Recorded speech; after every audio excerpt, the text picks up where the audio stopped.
C'est-à-dire qu'il y a une fraternité entre la chrétienté et le judaïsme, puisqu'il y a une origine commune. Et l'origine commune, c'est l'héritage biblique. Et comme on sait qu'on est de la même famille, on ne peut pas se tuer. Alors, il y a la rage, on voudrait bien les massacrer, mais on ne le fera pas. Mais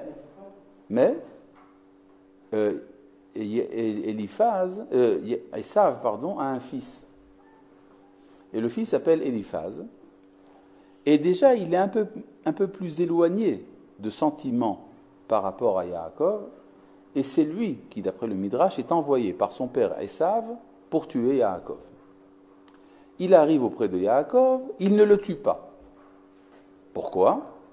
Il dit parce que j'ai étudié chez lui la Torah, je ne peux pas. Vous voyez, c'est à nouveau le même thème. C'est des Juifs qu'on tient à la tradition biblique, on ne peut pas les tuer. Mais il lui prend tout son argent. Il va le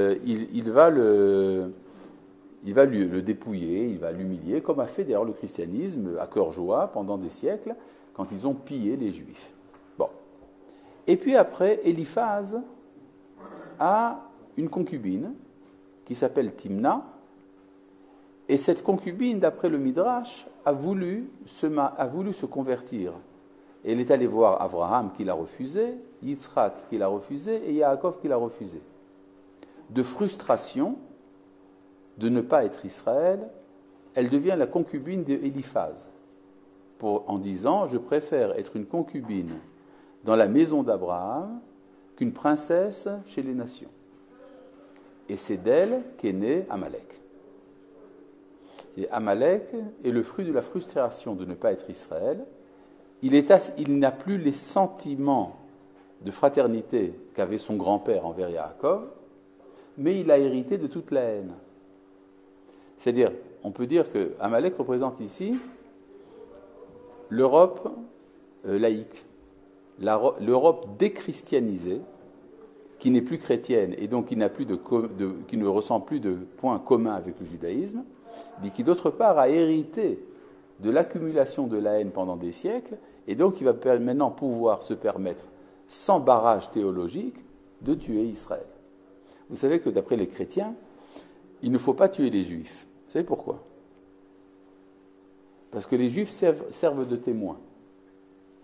C'est-à-dire l'humiliation des Juifs, la misère des Juifs, est la preuve de la fausseté du judaïsme et de la véracité du christianisme. Donc, en fait, ils se sont inventés un barrage théologique pour s'empêcher de faire la Shoah. Mais, intérieurement, on ne peut pas garder un barrage comme ça tout le temps. On pourrait presque dire, maintenant je fais un peu de psychanalyse, que l'Europe a cessé d'être chrétienne pour se permettre de faire la Shoah.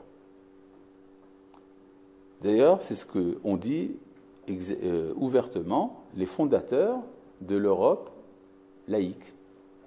Qui sont les fondateurs de l'Europe laïque ? Vous avez un nom ? Voltaire. Voltaire est un vrai Européen, un vrai antisémite et un vrai antichrétien. Et il dit, les Juifs sont les seuls au monde auxquels on ne peut pas donner l'égalité des droits. D'accord ? C'est la pourriture, les Juifs, pour Voltaire. Et d'ailleurs, c'est Fichte également, le fondateur du nationalisme moderne en Allemagne, qui disait que pour les Juifs, il n'y a qu'une seule solution, enfin que deux solutions. Soit de les renvoyer dans le désert d'où ils sont venus, soit de leur couper à tous la tête et de la remplacer par une autre tête dans laquelle il n'y aurait aucune idée juive. Donc on voit bien que les initiateurs de la civilisation laïque chrétienne sont également ceux qui portent en eux le germe de la Shoah. Oui. Mais pour eux, comment ils définissent l'idée juive ? Parce que je vois qu'il faut abolir l'idée juive. C'est quoi le juif, d'accord ? Disons, il y avait un goy du nom de Fichte, justement, non, c'est pas Fichte qui disait ça, c'était je crois, Nietzsche qui disait, il parlait des tziganes, des juifs et tout ce qui bouge. C'est-à-dire ce qui bouge, c'est-à-dire ce qui... Comment ?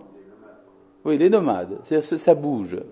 C'est-à-dire qu'il y a, selon la philosophie européenne centrale, celle de Hegel, les peuples sont des entités qui ont toutes, chacun, leur pays, leur langue, leur tradition, etc. Et les Juifs ne rentrent pas dans ce schéma-là. Ils n'ont pas la même langue, ils n'ont pas le même pays, ils sont un peu dispersés un peu partout, ils ont des modes d'être différents et pourtant ils sont un peuple. Ça dérange. D'accord ? C'est un peu ça le Juif. Le Juif, c'est celui qui n'est pas en place. Oui ?